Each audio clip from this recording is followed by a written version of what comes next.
Is the world standing on the brink of a war from which there is no return? Is Iran's patience finally about to snap?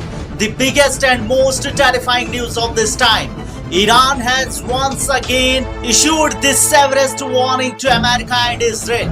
An insider told the IRGC affiliated Tasnim news agency that Tehran is currently watching every moment in silence, calculating, and is ready for a big explosion.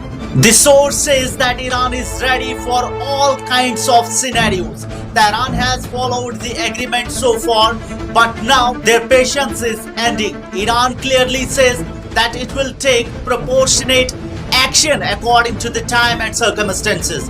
But the question is, what are those scenarios? First scenario, if America and its allies stand by the ceasefire and deal according to the will of Iran and the resistance, but Iran suspects that Washington is playing a double game.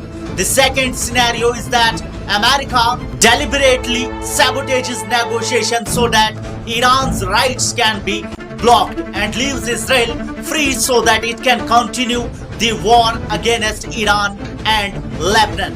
Here comes that terrifying warning. The sources said that if the ceasefire breaks, if talks fail, or if Iran's conditions are not met, the results will be explosive. American bases present in the entire region will be set on fire once again, exactly like the days before the ceasefire. The enemy will have to accept the conditions of Iran and the resistance. Otherwise, both America and Israel will be targets. On the other hand, Donald Trump has challenged Iran on Truth Social. Trump has alleged that Iran is collecting fees from oil tankers passing through the Strait of Hormuz.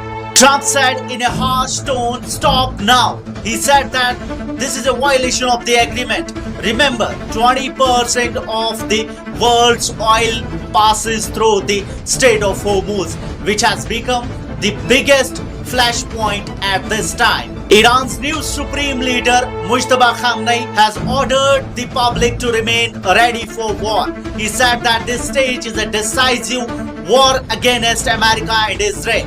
He clearly said it is not possible for there to be a ceasefire in Iran while the war continues in Lebanon. We are all one: Iran, Lebanon, Iraq, and Yemen.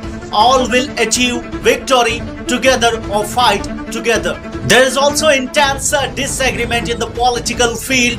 Pakistan's Prime Minister Shehbaz Sharif says that the ceasefire is applicable on every front, including Lebanon. But Donald Trump denied this, saying that Lebanon is not part of this deal. Iran's President Masoud Pezeshkian called this a deception and said, "Our fingers are on the trigger." Iran's parliament speaker Mohammad Bagher Ghalibaf has also challenged, saying that Lebanon and the resistance cannot be separated from Iran. If the ceasefire is violated, Israel and America will have to pay the price for it. The world's eyes are now on Iran's next step. Is this small silence the precursor to a big storm? What's your opinion? Type in the comments. Thank you so much.